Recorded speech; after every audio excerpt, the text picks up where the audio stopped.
In front of me is Samsung Galaxy S26 Ultra, and today I would like to show you how you can turn on and use one-handed mode.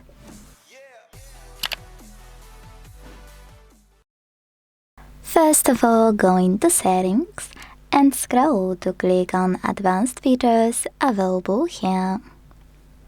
Now tap on one-handed mode on the left and activate it thanks to this switcher at the top right corner. Following that, you need to tap on one of those options to reduce display size width, gesture, or bottom. Wherever you decided, follow the instructions below the chosen one.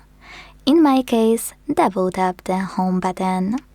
So when I do that, one-handed mode is working properly. Now, to go back, click on blurry area. To switch place of your shrink screen, you can use this icon on the left or on the right.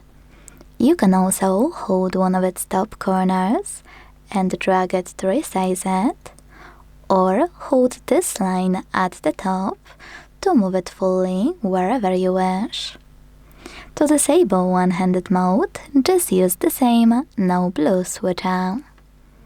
Thanks so much for watching. If you enjoyed this video, leave a like, comment and subscribe. Bye!